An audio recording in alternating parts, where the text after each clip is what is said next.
You're watching the Weekly Wednesday Wassup. I'm running late.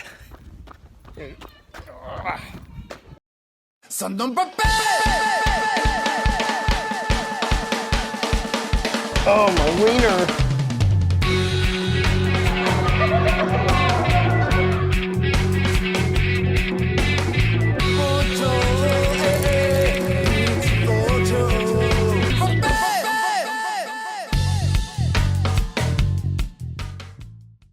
You're watching the Weekly Wednesday Wassup, the section of my channel where I tell you everything that's going on in my life. And I just found out like 10 minutes ago, I was supposed to be in Shinjuku for a very important meeting, which I completely forgot about. And I actually thought it was on Thursday for some particular bizarre reason. I usually never schedule my appointments on Wednesdays because Wednesday and Thursdays are my day off, but I usually use Wednesday in reserve for Flash and other editing of reactions and such. And my meetings, I usually go out on Thursday because I have more energy and such, but this one got a little mistaken. I also have an audition on Thursday as well. Let me get on the train, we'll talk later. All right, here. Only 45 minutes late. Here we go. There's my appointment. Let's say hello. Oh snap. Hey guys, it's cold as fuck here. Here's Phoenix. Hi. And Akasan. What's up? What's up? Yo, what's up? I'm sure people know who he is. Yeah. And he's famous, and he graced himself coming here. Oh yeah, YouTube. So we're out here. We're talking about like getting people on board for Yuzu. Absolutely. First time seeing it live right now in Shinjuku. So just a quick overview of what Yuzu is. It's the periscope. There you go, Times Square, Shinjuku. The Docomo Tower, NTT. It's Spider-Man. Oh snap. Hey guys, it's cold as fuck here. Here's Phoenix. Hi. And Akasan. What's up? What's up? Yo, what's up? I'm sure people know who he is. Yeah. And he's famous, and he graced himself coming here. Oh yeah, YouTube. So we're out here. We're talking about like getting people on board for Yuzu. Absolutely. First time seeing it live right now in Shinjuku. So just a quick overview of what Yuzu is. It's the periscope. You need to get a pocket Wi-Fi when you're out here. I would say don't get a SIM card, because that's just going to be. Yep. You're going to have 600 megabytes, and you'll go through it, and then all of a sudden you need your Google Maps, and then all of a sudden, hey, I have no data. Here's a robot restaurant. I have yet to actually attend to this thing yet. Jesus Christ.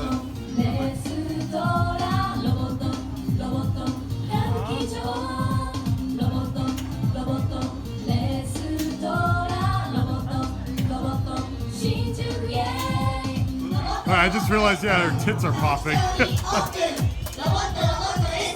Oh my God, it looked at me. Donuts. Godzilla.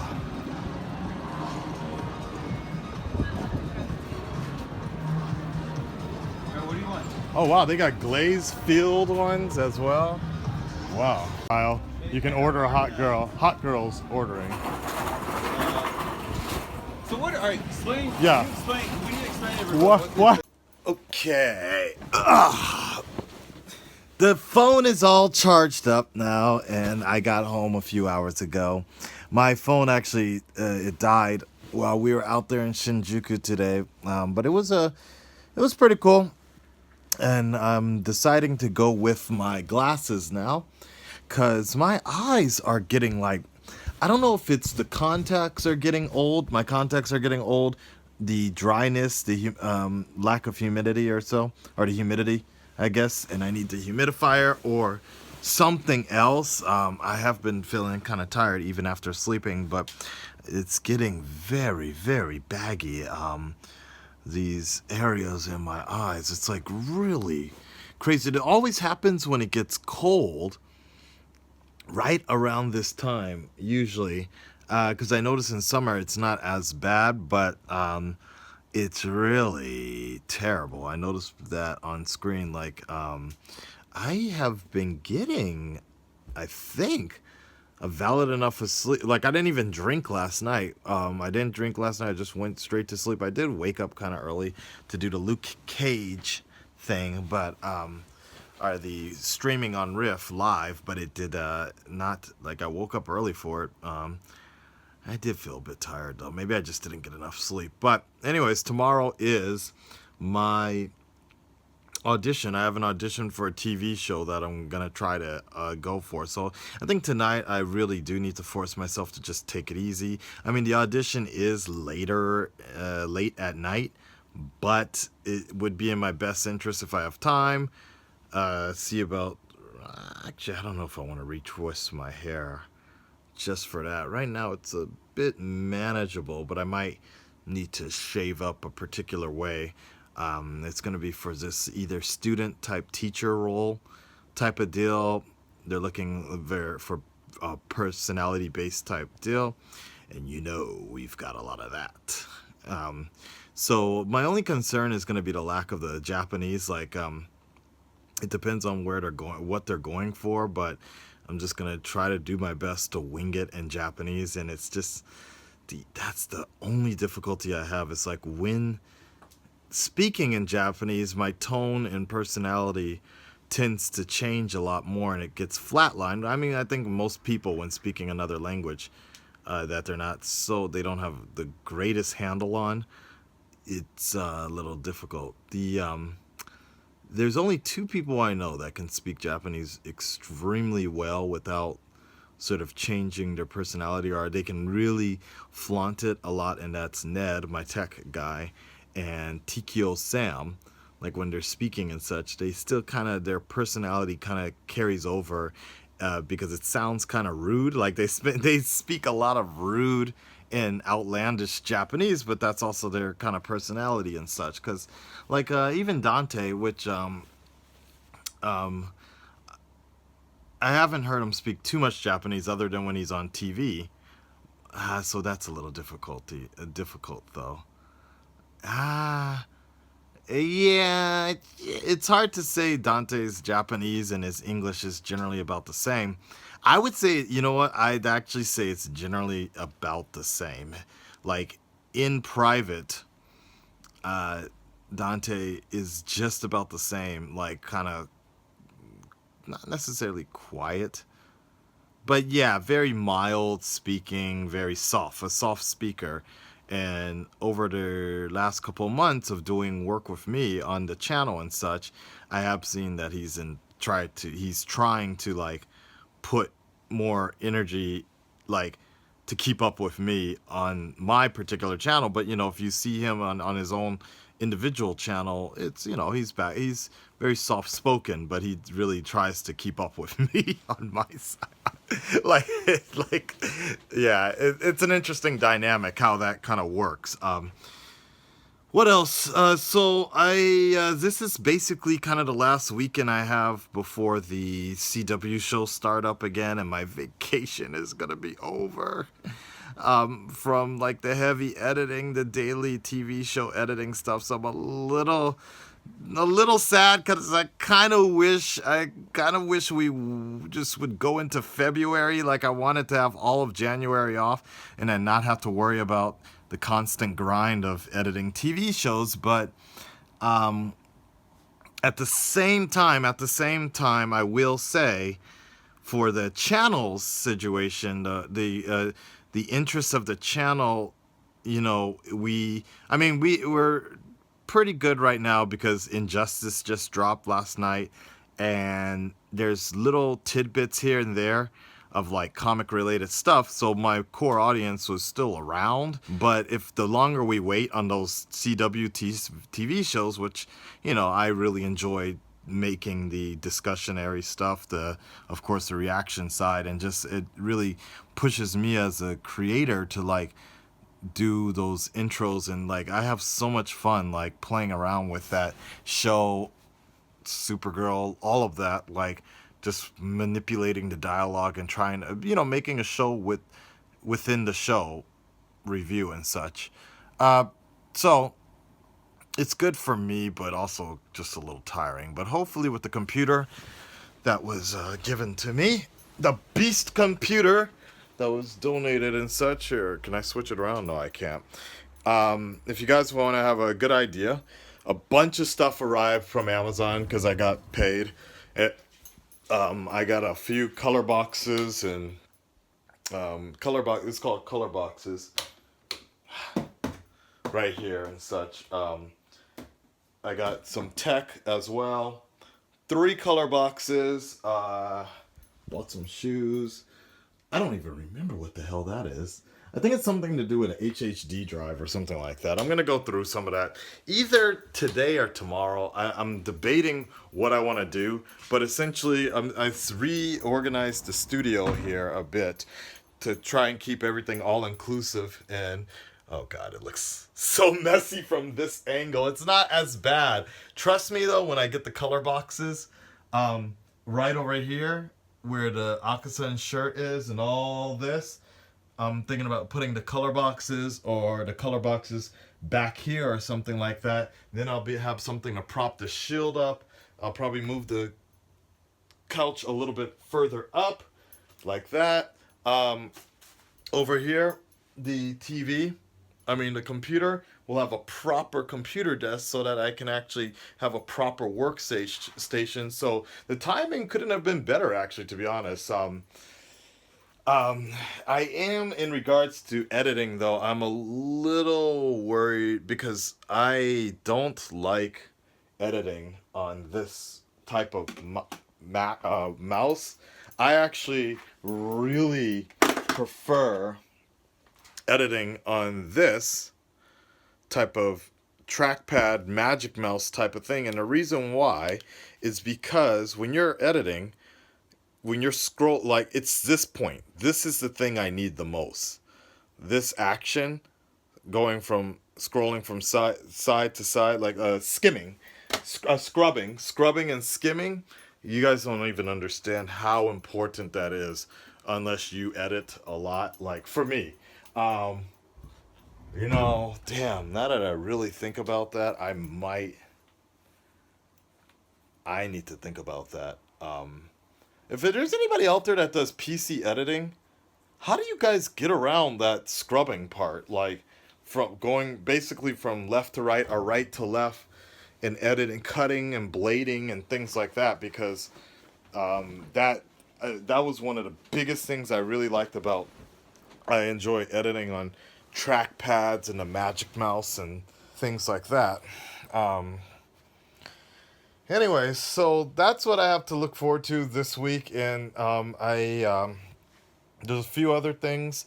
Death Note, I went through some of the files. I wanted to go through more than I did yesterday, but I'm gonna go through more of the files, and I really just at least this week I want to be able to have it organized so I can start cutting it if I can. I want to start cutting it on Adobe Premiere. If I have to, I'll cut. It's easier for me to cut it on Final Cut Pro, but I really do need to it's now or never. I just need to force myself to relearn or actually start using Adobe Premiere, which isn't too different. I mean, I took a class, like a very quickie class in it a few months ago when at the YouTube studios. They showed me how to use it, and it doesn't seem too different. And I'll have the power of the beast behind me to really help edit it, because the MacBook Pro that shit is on its last leg. You might have noticed some of the videos that I've been putting up don't look as crisp as they could, and that's because half the time I don't have space to render the final video anymore. I don't know what's going on in Final Cut Pro on my MacBook Pro, but that shit is like completely running out of space. It's really weird. Because Final Cut Pro makes these like secret backup files, and I don't always have a chance to find them easily. So, anyways, Adobe Premiere, we need to get over there ASAP. I look white as hell right now. What the hell? Okay. Um, Anything else that I can think about? So is that the Red Dreaded Reaction channel? Same deal. It's the same deal. Trying figuring out, making sure I use OBS. Some of the reasons I'm kind of not hesitant to actually go through some of this is because uh, I have the computer, but I just didn't really have the proper workstation to sit there and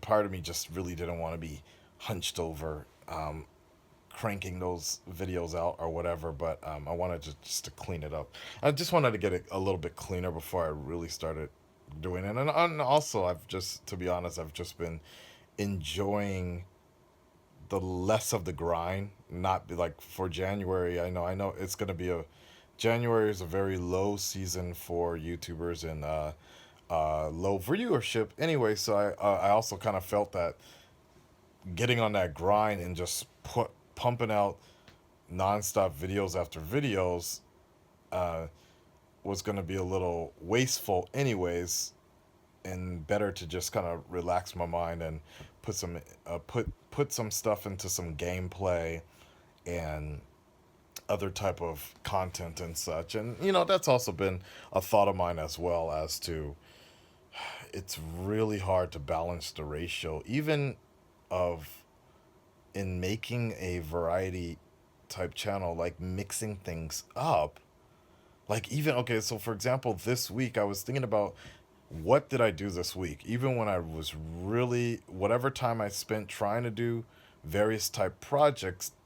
The biggest issue is those various type projects that I'm working on all take time. I can't just shoot them out in a few hours. I actually do need to spend some time pumping those like behind the scenes editing, whatever, or arranging things, putting things together or whatever, and then sitting there and editing it versus with the reaction videos. Even if I do something a little unique or special with an intro, or cut up a little bit, there's still a format that is really easy to push things out, or easier to follow. I won't say it's easy because it takes 20 40 20 to 40 minutes or more. That fucking Injustice reaction last night took way longer than I kind of got in a fight, actually, with my girlfriend, because I was working on that one and the announcement about the Netflix trailer, right? And it was around, what time was it? It was around 10 o'clock or something like that. And while she was in the shower, I recorded the Injustice reaction. And I'm like, cool, cool, cool. Like, no problem. I'll just be able to pump this out really quick, like that. We sat through 2 episodes of The Americans, and that shit was still trying to render and upload, and I was still making the thumbnail. And I think she kind of got mad. She was like, "You're still working on it?" Because I was kind of halfway paying attention, because I was like, "No, no, go ahead and start the show. Like, go ahead and start the show. I'm almost done." Because usually it doesn't take that long, but like I said, there, like the computer's on its the laptop is on its last leg or something like that, and for whatever reason, it wouldn't render as quick as it really needed to or whatever. But anyways, she knows sometimes that's the way it goes. And now 20,000 views later or so, I can show her that there's a big difference, type of deal, when being the first out the block or so, especially being someone people are looking for your particular viewpoints on a game like that, of that caliber, uh, compared to if I had just waited till today or something like that. And I would have been spoiled as fuck. I would have found out about Dark Side being in it, and it just wouldn't have had the same intensity and given me the cheerful mood that I've been in today, the hype factor, basically. Anyways, so the point I was making about this is like I was looking at this, I was like, okay, cool. Well, let me take a look. How many reaction videos did I put out? Even so, holding back, because I wanted to do all the video game reactions for Nintendo Switch. There's so many things I see. Especially I see Dwayne and Jasmine. They're doing some stuff. I see Tyrone doing. I'm like, oh shit, let me do it. I'm like, oh wait. You're gonna overdo the channel. This is exactly the problem. If you do it, all that stuff you're gonna do, then you'll make one or two videos that are non-reaction related, but nobody sees it because the next day it gets obliterated down the block with 5 or 6 other reaction type videos, and then that doesn't help that doesn't help the showcase of showing a variety channel. And I think that's one of the biggest problems, and that's also the reason that I have sorry, I was biting myself. I was itchy a bit. That's one of the reasons I created the Red Dreaded Reaction channel, so that if there are lots of videos that I actually enjoy doing or I want to do, that can be the place to do it, where it's not necessarily as transformative as, say, for example, my Flash or Arrow reactions and such, discussions, actual analyzing and things like that. But, something like the Injustice trailer, I knew, being a fan, I knew that I was going to be able to break that down, watch it, really showcase my actual real fandom, break down the discussional points, analyze it, watch it again, and really, essentially again, give what the fans of the projects are looking for, in, well, what I feel, or at least what I look for in a reaction, is the actual being a fan and showing the excitement and picking up certain points as fans would, and such. Those particular types of videos and such. So that's why I did that one. But so for example, Zelda, that was another one that was highly requested. Had I had the Red Dreaded Reaction channel up and running by now, I would have just put it on that channel. But since I don't have it really up and running in that format, I just decided to do the reaction, but also try to give as much analysis and input as I could to make it that transformative style that matches the Akasan channel and such. But as I said, it also kind of hurts me, the channel as a whole, because some people will just look at it as another reaction video, and that is the sucky part about mixing things up, making a variety channel, but still including reactions, because it's just that damn easier to do. It's difficult. And when I think about my other YouTube friends like Charla, even Tikio Sam, Unrested, who's someone in Japan that does a channel that I don't know about, who's someone, okay, Andre the Black Nerd or something like that. Like, they're only putting out two or maybe 2 or 3 videos a week, and they're a variety of different things, mailbag openings, and a lot of it I notice is just them staying at home as well, like not actually going out.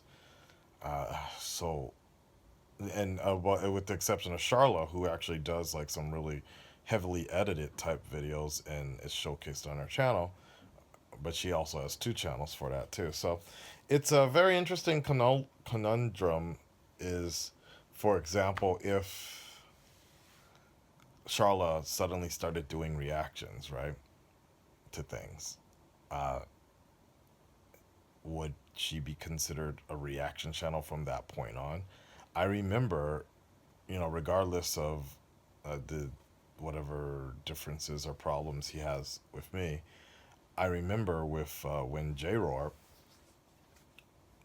before he started doing reactions, you know, people just really kind of knew him for talking about video game stuff, Injustice particularly. But then he started doing reactions, and then I remember that was one of his biggest concerns. Because people were calling him a reaction channel or things like that.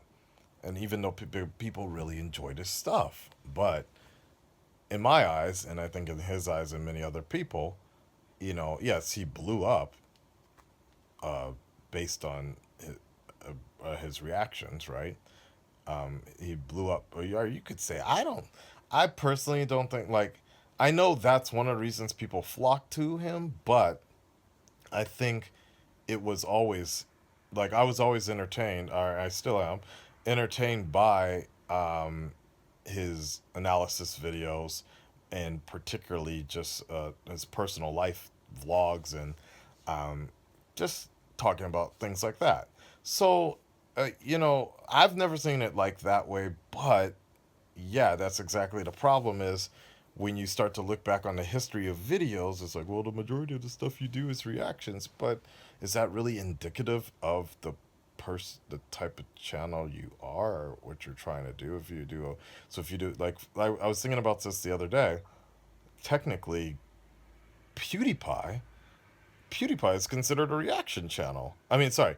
Technically, PewDiePie is considered a gaming channel. And because that's what made him famous, reacting to video games and playing video games, right? So technically he's a gaming channel, but it's so weird because I have never looked at it that particular way. I always saw him as a personality, a commentator, someone who goes on book tours, someone who has when he has an opinion, the others follow, like that, trends like that. So it's quite interesting to me how, like, it's technically supposed to be labeled a gaming channel, same as what's his name, KSI. I don't even know what he's considered, comedy entertainer, but I think he was actually more famous. He became famous on his reactions and a lot of his FIFA related stuff, Touch My Girlfriend or something like that, right? Or maybe there's something else before that made him really famous. So I don't know. It's quite interesting how that kind of works. So I don't know. That's my big dilemma as of now. I wonder what some of you guys think about that situation, because it's kind of like you got to hold yourself back.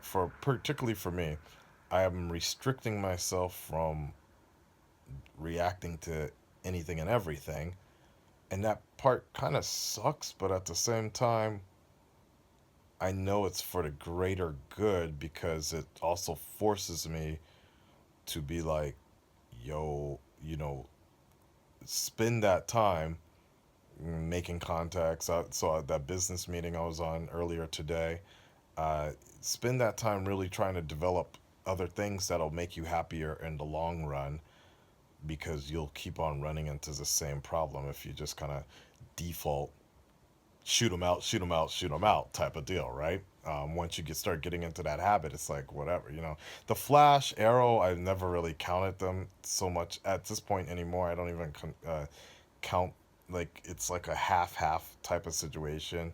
It's percentage-wise, the reaction itself is only 10 minutes, but when you really think about it, the reaction itself is only 10 minutes, but the entire video is like anywhere from 40 to 50 minutes each time. So that's still 30 to 40 extra minutes that's adding more, and that's what people really enjoy the most. So anyways, just something I was thinking about. The meeting I had earlier today, and I'll end it on that. Sorry, this one's a particularly long one, but I guess I have a lot to say. The thing that I wanted to tell you, the meeting that I had earlier today was actually really cool. Like, it's a flip side to periscoping, essentially, and where periscoping is like you're talking to a group of a group of people, right? And sometimes people are making comments, and the people are just commenting and commenting, right? And you don't really you're sometimes all over the place, and you don't really have this intimate type of relationship or whatever with each person.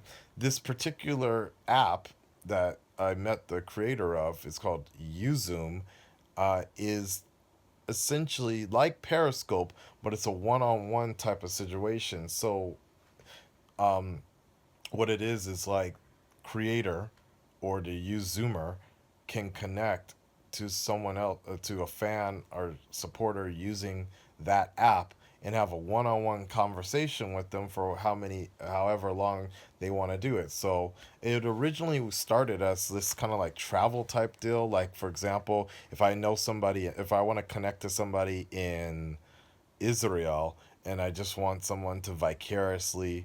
I want to walk vicariously through them. You can actually instruct them where to go and all that. But they're trying to branch off into like people with followings and talents with followings, personalities and such, where they can have a nice one-on-one conversation with people.